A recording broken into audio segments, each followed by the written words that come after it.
Setelah Pra-Islam 1 sampai Pra-Islam 4 yang membahas peristiwa sebelum lahirnya Islam, temuan-temuan arkeologi seringkali berkontradiksi dengan gambaran yang didapat dari tradisi Islam. Dalam tradisi Islam, nama kota, letak kota, nama-nama suku tidak ada dalam arkeologi. Sebaliknya, catatan Islam yang ditulis oleh cendekiawan Muslim awal, baik lokasi, kiblat masjid awal sampai sekitar 100 tahun Islam mengarah ke Petra, Jordan. Lalu dari mana awal berdirinya Islam dan bagaimana dengan tokohnya, Muhammad? Kami akan membuat video pasca Islam untuk mengetahui Islam sebenarnya berdasarkan data dan sejarah. Kelahiran Muhammad pada tahun 570 Masehi, dikenal dengan Tahun Gajah. Tahun di mana terjadi peristiwa penyerangan kota Mekah oleh pasukan gajah yang dipimpin oleh Abraha. Disebut Tahun Gajah karena di Jazirah Arab diklaim tidak mengenal angka tahun. Penamaan tahun diambil dari peristiwa besar yang terjadi pada tahun itu. Dan sekali lagi sejarah tidak membuktikan kisah pasukan gajah Abraha menyerang Mekah. Ini adalah video akhir dari pra-Islam, yaitu kelahiran Muhammad hingga ketika Muhammad hijrah. Peristiwa inilah menandai dimulainya kalender Islam.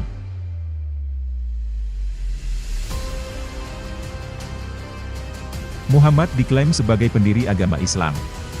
Ia juga diklaim sebagai nabi dan meneguhkan prinsip monoteistis dari ajaran Adam hingga Yesus atau yang mereka kenal dengan Isa. Dan ia menjadi penutup para nabi sebelumnya. Muhammad menginginkan dunia menjadi Islam. Ia mulai dengan menyatukan Jazirah Arab menjadi satu wilayah di bawah pemerintahan Islam dengan pedangnya, dan Al-Quran yang menjadi dasar hukum wilayah kekuasaannya. Muhammad lahir di Mekah. Ia adalah anak dari Abdullah bin Abdul Muthalib dan Aminah binti Wahab. Ayah Muhammad, Abdullah, adalah putra dari pemimpin konfederasi suku Quraisy, bernama Abdul Muthalib bin Hashim. Abdullah meninggal beberapa bulan sebelum kelahiran Muhammad. Ketika lahir ia diserahkan kepada Halimah As-Sadiyah yang menjadi ibu susu selama 4 tahun dan dikembalikan kepada Aminah karena peristiwa pembedahan dada Muhammad oleh 2 orang berbaju putih. Kemungkinan itu adalah penyakit yang diderita Muhammad. Ketika ia berumur 6 tahun, ibunya Aminah meninggal dan ia dibesarkan di bawah asuhan kakeknya, Abdul Muthalib. Pada usia 8 tahun, kakeknya meninggal, ia diasuh pamannya, Abu Thalib. Muhammad bekerja sebagai mengembala kambing. Ketika berumur 12 tahun, ia ikut bersama pamannya untuk berdagang ke Syria. Di sanalah ia bertemu pendeta Bahira yang meramalkan Muhammad sebagai nabi terakhir. Di usia 20 tahun, ia bekerja sebagai pegawai Khadijah bint Khuwailid, seorang pengusaha wanita sukses. Dengan prestasinya, ia mendapat simpati Khadijah.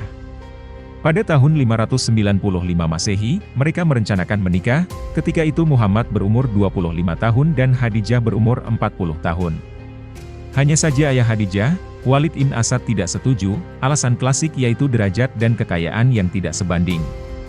Singkatnya, Walid dibuat mabuk dan tanpa sadar sudah menikahkan Khadijah dan Muhammad.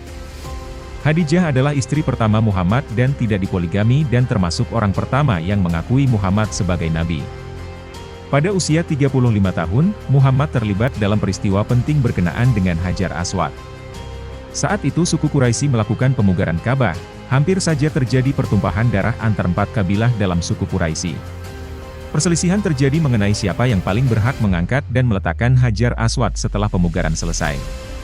Untuk meleraikan keributan, salah satu pemimpin kabilah Abu Umayyah bin Mughirah mengusulkan, agar diserahkan kepada orang pertama yang masuk kompleks Masjidil Haram pada esok harinya.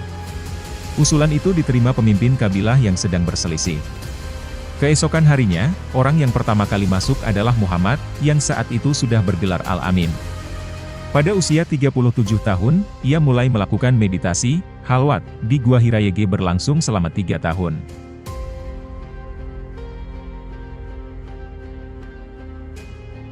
Kemudian, Muhammad secara berkala mengasingkan diri dan berdoa di Gua Hira selama beberapa hari.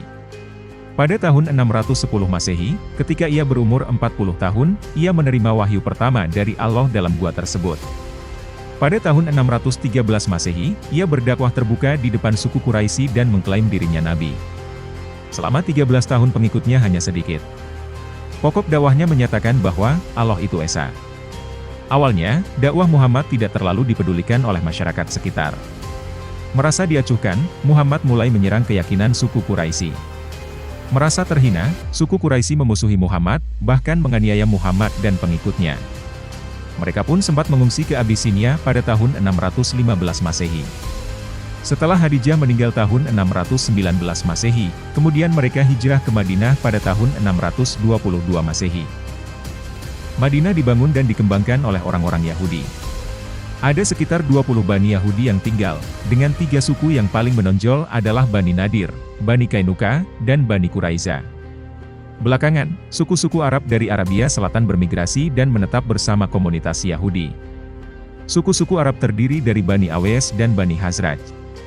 Sebelum tahun 620 Masehi, telah terjadi pertikaian antara dua suku Arab selama hampir 100 tahun, dan masing-masing dari mereka berusaha meminta bantuan suku-suku Yahudi. Suku-suku tersebut terkadang juga saling berperang. Muhammad dan pengikutnya juga mendapat perlindungan dari Bani Yahudi di Madinah.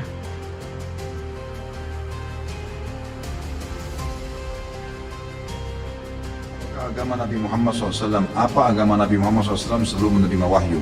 Apakah Nabi Muhammad SAW sholat sebelum menerima wahyu? Karena saya lihat di Al-Quran dari Nabi Ibrahim AS agama sudah Islam dan sudah ada perintah sholat.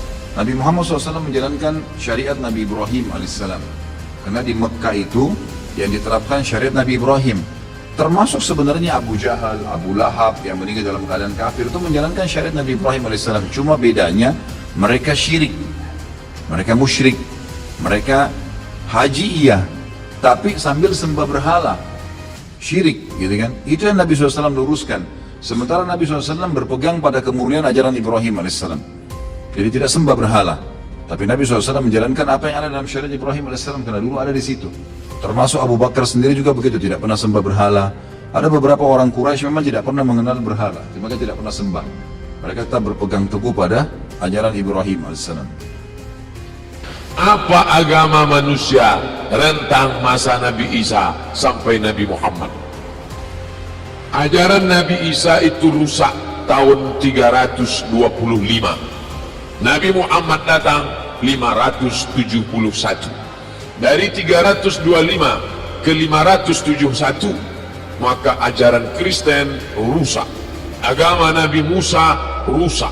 Agama Nabi Musa rusak. Lalu apa agama orang saat itu? Di Makkah itu ada agama Ibrahim, tapi sudah terkontaminasi yang disebut dengan agama Hanafiyah Samhah. Masih ada, tapi sudah mulai rusak. Kristen ada. Siapa itu yang Kristen? Waraqah bin Naufal, saudara Khadijah, yang berkonsultasi Khadijah dengan dia ketika Nabi turun kedinginan. Itu Kristen. Tapi Kristennya pun sudah rusak karena terkontaminasi Trinitas. Trinitas sudah ada tahun 325 ketika diadakan konsili Nisea oleh Kaisar Konstantin yang mengatakan Tuhan tiga, anak Allah, Allah Bapa, Rohul Kudus. Jadi kalau begitu agama waktu itu apa? Kristen. Kristen rusak. Yahudi rusak. Agama Ibrahim, agama yang rusak. Datanglah Muhammad sallallahu alaihi wasallam membetulkan yang rusak-rusak ini. Agama Ibrahim dibetulkannya, agama Isa dibetulkannya, agama Musa dibetulkannya. Orang yang membetulkan itu disebut musaddiq. Maka dia disebut musaddiqul lima baina yadayhi minat Taurati wal Injil. Dia membetulkan, meluruskan yang rusak dari Taurat dan Injil. Itu makna musaddiq. Datang yang terakhir ini ngaku musaddiq. Nah, itulah dia Ahmad Musaddiq. Itu diambil dari musaddiq juga. Cuman ini musaddiq yang aspal, palsu. Nabi agamanya apa? Belum ada Islam. Istrinya agamanya apa? Ya belum ada Islam. Orang kaget waktu Nabi Muhammad mengawin Siti Khadijah, agamanya apa? Masa bukan Islam? Yang Islam kapan lahirnya? Ada yang kaget-kaget. Masa Khadijah bukan muslimah waktu dikawin Nabi? Jadi agamanya apa? Memangnya agama Islam kapan munculnya? Nah, sekarang kita mempelajari gini. Kita nggak tahu, tidak ada bukti artefaknya, nggak ada. Kita pakainya asumsi, ya, hipotesa, nggak bisa direct evidence, nggak bisa. kita sudah terlalu lama sekali. Di Arab itu agama-agama yang ada di Jazirah Arabia itu agama Yahudi, agama Nasrani, ateis yang tidak bertuhan, penyembah berhala, sedikit majusi, ya kan gitu. Nah sekarang Anda setuju nggak kalau kita mengandai, berhipotesa, Nabi Muhammad berhipotesa Nabi Muhammad beragama Yahudi? Bagaimana menurut Anda? Nggak mungkin kan? Betul nggak? Kalau Nabi Muhammad dan Siti Khadijah sekaligus menyembah berhala, setuju nggak? Enggak. Kalau Nabi Muhammad dan Siti Khadijah itu ateis, masuk akal nggak? Enggak. Nah kalau Kristen?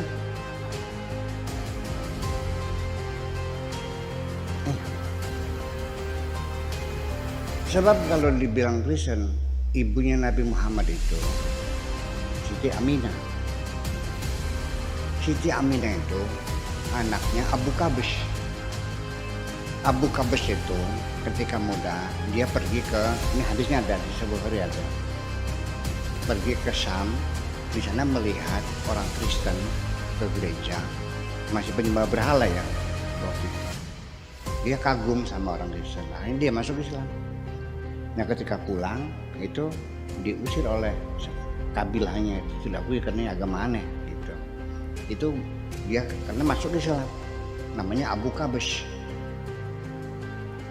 Nah Nabi Muhammad sendiri waktu kecil itu dipanggilnya Muhammad bin Abi Qabish. Sampai Nabi Muhammad setelah dia dewasa, setelah dia jadi rasul, dia marah, naik mimbar. Dia katakan kepada sahabat, man ana? Anda Muhammad bin Abi Qabish, la ana Muhammad bin Abdullah. Sudah selesai, kita setuju. Muhammad bin Abdullah. Karena biasanya di negara kalau menyebut nama itu dari pihak ibu itu sepertinya tidak terhormat ya. Betul nggak? Kalau kamu orang makanya namanya Hasan bin Abdullah, nama binnya nama ibunya, tersinggung nggak? Nah itu seperti itu. Jadi artinya ketika kita melihat ibu kanjeng Nabi itu apa, bapaknya agamanya apa segala macam, saya kira tetapi ada peluang lagi nih, di tengah-tengah masyarakat di Jazirah Arabia ada satu agama yang bercampur dengan mereka. Mereka ikut menyembah berhala juga. Tapi di dalam hati mereka bertuhan yang esa. Nah ini namanya kelompok Hunafa. Ketika ditegur mereka, kenapa kau menyembah berhala? Mereka mengatakan, wa ma na'buduhum illa liyuqarribuna ilallahi zulfa. Kami tidak menyembah berhala, itu hanya mendekatkan diri dengan Allah. Itu Hunafa. Nah Hunafa itu identik dengan pengikut Nabi Ibrahim. Ya kita bagaimana sholatnya saya nggak tahu. Ya, karena sholat kita juga berbeda dengan nabi-nabi yang lain. Gitu. Nah itulah kira-kira semacam itu. Jadi artinya begini, ketika kita mengungkap sejarah dari berbagai sumber yang berbeda-beda, ya Pak Habib Cinta jangan tersinggung dong karena saya berbeda. Betul nggak? Saya tidak menyalahkan Anda kok, ya kan, tidak menyalahkan Anda. Ya udah sejarah kita gali, silakan. Ya jadi artinya begini, sebagai penuntut. Baca sejarah itu supaya kamu lebih objektif. Cobalah baca dari sumber-sumber sejarah yang berbeda-beda. Sejarah yang ditulis oleh Syiah, baca dong. Yang oleh ahli sunnah, baca dong. Yang ditulis oleh Mu'tazilah, baca dong. Jabariyah, Qadariyah, Murji'ah, segala macam. Semua termasuk yang oleh para orientasi, baca semuanya. Disitulah kamu memilih. Bukan baca kitab yang kamu beli di toko, terus kamu paksakan sebagai kebenaran, kalau tidak sama sebenarnya salah semua. Sebab namanya orang menulis sejarah, jujur saja, sejarah yang menulis adalah yang menang. Yang menulis sejarah adalah yang menang. Jadi nanti siapa yang salah, siapa yang benar, sulit untuk dibuktikan. Yang jelas siapa yang menang. Yang menang itu yang benar. Yang kalah, dia salah. Betul nggak? Betul nggak? Yang salah yang kalah. Yang menang, yang benar, kayak yang mereka semacam itu. Jadi artinya ketidakjujuran dalam penulisan sejarah itu sangat besar sekali. Jadi ya sementara kita belum mengambil keputusan apapun, ya biarkan itu sebagai hipotesa tanpa kesimpulan. Apa salahnya kita tidak mengambil kesimpulan? Terima kasih. Muhammad berasal dari suku Quraisy, dan suku Quraisy adalah penyembah pagan yang dipimpin oleh Abdul Muthalib, kakek Muhammad. Muslim yang percaya bahwa Muhammad sejak lahir beragama pagan, menolak merayakan Maulud Nabi karena kelahiran Muhammad, lahir sebagai kafir. Bukti bahwa Muhammad sejak lahir beragama pagan, Abdul Muthalib pernah membawa Muhammad sewaktu masih bayi ke hadapan arca Hubal. Di dalam Ka'bah, Hubal sebagai dewa perantara. Dan di depan Hubal, suku Quraisy melemparkan panah undian, untuk mengetahui apa yang harus mereka lakukan. Abdul Muthalib bernazar tatkala dia mendapatkan apa yang dia dapatkan dari orang-orang Quraisy saat menggali sumur Zam-Zam bahwa jika ia mempunyai 10 anak dan mereka besar sementara ia mampu melindunginya, ia akan menyembelih salah seorang dari mereka untuk Allah di samping Ka'bah. Ketika anaknya sudah berjumlah 10, Abdul Muthalib berdiri di hadapan Hubal dan berdoa kepada Allah. Kemudian dia mempersembahkan Abdullah, ayah Muhammad, dan 10 unta sebagai kurban persembahan dan melemparkan panah undian. Pada akhirnya Abdul Muthalib tidak jadi mempersembahkan anaknya. Pada saat itu orang dari suku Quraisy berkata kepada Abdul Muthalib yang berdiri di dekat Hubal dan sedang berdoa kepada Billah, "Sudah selesai. Allahmu berkenan kepadamu, oh Abdul Muthalib." Abdullah menceritakan dari Rasulullah Shallallahu Alaihi Wasallam, bahwasanya beliau berjumpa dengan Zaid bin Amr bin Nufail di bawah Baldah, dan itu adalah ketika belum turun wahyu kepada Rasulullah Shallallahu Alaihi Wasallam. Rasulullah Shallallahu Alaihi Wasallam kemudian menyodorkan kepadanya nampan berisi daging, namun ia enggan untuk memakannya. Beliau pun bersabda, "Sesungguhnya aku tidak makan apa yang kalian sembah untuk sesembahan kalian, dan aku juga tidak makan sesuatu yang tidak disebut nama Allah atasnya."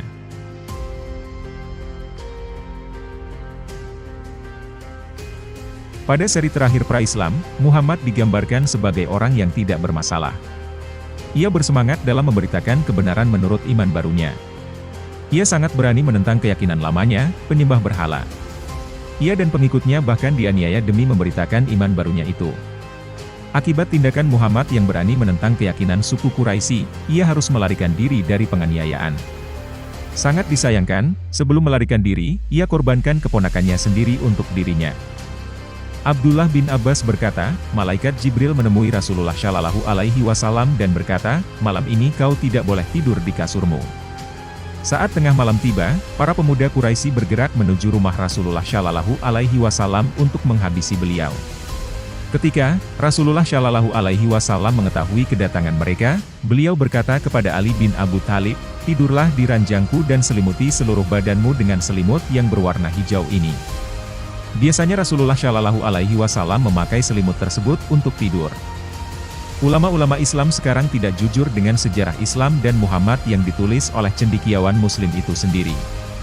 Mereka menceritakan kebaikan Muhammad yang dilebih-lebihkan dari catatan Islam. Sejarah Islam dibelokkan untuk menyenangkan umat Islam. Mereka lakukan agar tidak kehilangan umat. Bahkan ulama yang sangat toleransi, Buya Syakur tidak memberikan keputusan agama Muhammad sebelum Islam.